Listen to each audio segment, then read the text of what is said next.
Hi, welcome back. Before getting to today's video, I wanted to give you an update on what I've been working on over the last week. I've been putting an incredible amount of work and effort towards upgrading the production quality of my videos, and so I've been hard at work in OBS over the last week pretty much, and I will now give you an overview of all the layouts that I've built. Hopefully you will like what you see. So the first one here obviously is an overview of my actual setup for the first time. I was able to reduce the space between my iPad and my machines to pretty much zero while preserving an angle. All these machines are actually not flush with my desk, they're all at an angle. And so now the camera is also at an angle, even though I don't have a stand. So that's what makes this setup pretty special. Even my iPhone's at an angle. And I also have a background with rendered water. So this is not like a video looping or anything like that. I can change the water. It's pretty incredible. So this one's like the full workhorse view with a Digitact emphasis on the top right. You also get my full-on video feed from my iPad on the bottom right. This one's the same, but with an emphasis on the Digitone. Pretty much these two are for, general purpose. And these last two I'm very proud of. So on the top left, you get obviously the stack Digitact Digitone. You also get a strip towards the center of the screen here to the left that is directly from the video feed coming out of my iPad. So this is not, related to the camera or anything like that. And so it'll give you, volume information. It'll give you visible BPM, and you can also see the progress of the Ableton Link loop, regardless of my iPad, camera being less visible. And obviously to the right of the screen, the Digitone 2 is extremely visible. On to the last one. This one I'm extremely proud of. The Digitone 2 is extremely oversized, and I'm still able to fit in the relevant part, at least in my opinion, of what's happening on my iPad. Especially in this case, I want to make sure that the plugins through which the Digitone and Digitact are getting processed are visible at all times, because I want to show this whole thing as a concept on my channel. So yeah, that's it for the update. Hopefully you enjoyed the show. Let's move on to the rest of the video. So in this video, I want to explore the theme of creating soundscapes and, evocative pads, evolving sounds basically. I already have 4 other already made pads in a similar theme, but I'm gonna keep them for the end when I start comparing, because I don't want to necessarily reproduce what I've made before. So yeah, let's get into it. Let's go for a wavetone and try to do something similar. I want harmonic wavetable. I want to hear some slow movement from the beginning. I'll do it synchronized on both.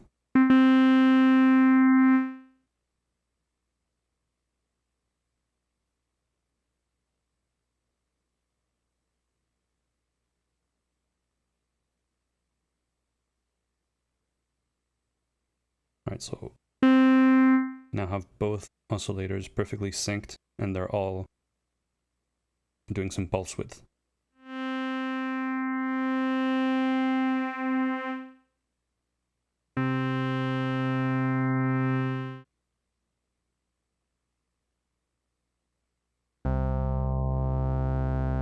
I want to try something funkier. It's 13.75. I just made it go in the other direction for oscillator number 2.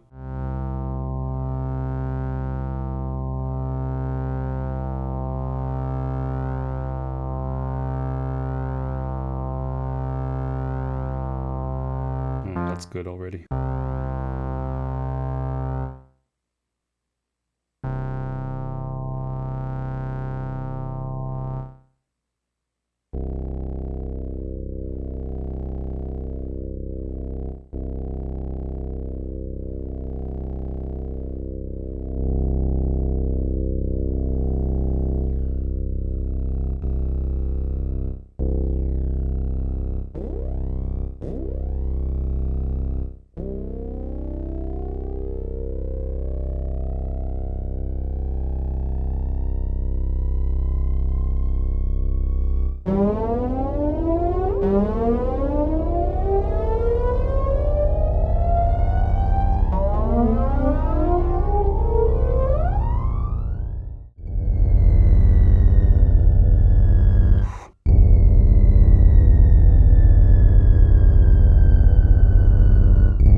That's interesting.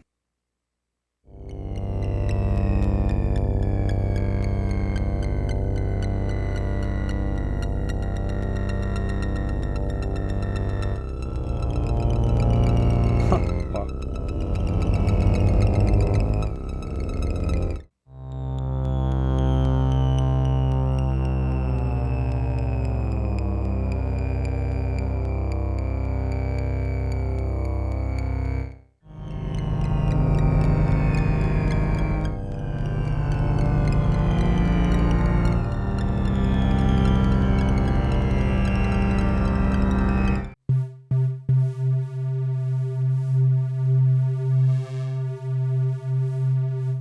I'm just internally looking for the center point around which I want to position my modulation. Swarm waveform.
So it's 50, so it's 4570.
that's it for that one.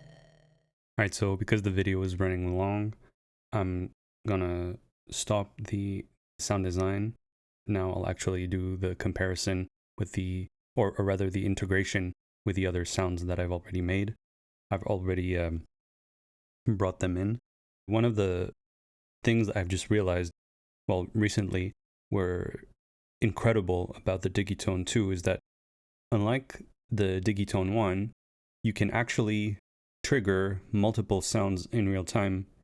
And so that opens up the door to kind of weaving different sounds on the same note. Sure, you're limited to pressing just one note at a time, at least directly on the machine, but you can weave sounds together and get like a lot more expressiveness. And you can potentially, for example, on iPad, you could record the weaving of the sounds with each other and make a sample out of this and then process it on the iPad with something like Salome or other grain-based synthesis kind of stuff. So anyhow, let's get into it. You'll see what I mean. It gets pretty compelling. So again, these are the two first sounds that I made today.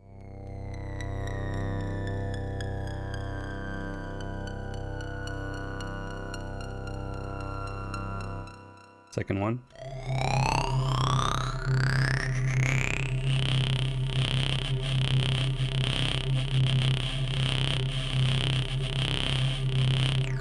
And what you're about to hear are the other sounds that I made recently.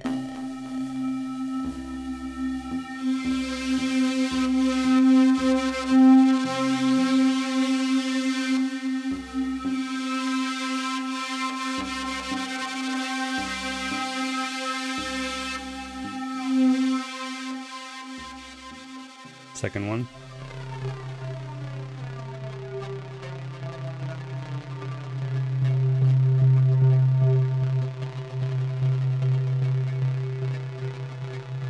Let's compare with the one I made today.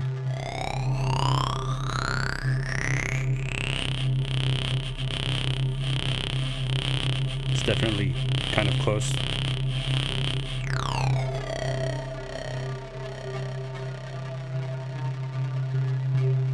Let's go for the two other ones I have.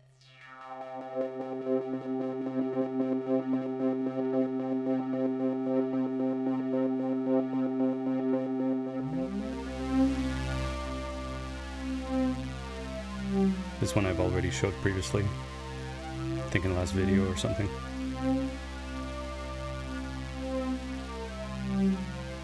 And this is one of my vintage Digitone 1 pads. And so now here comes the magic. Basically, it's a kind of a all-you-can-eat buffet of pads and textures. So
Alright, I think this is a good place to call it. Hopefully you enjoyed the video. Catch you in the next one. Cheers. Bye-bye.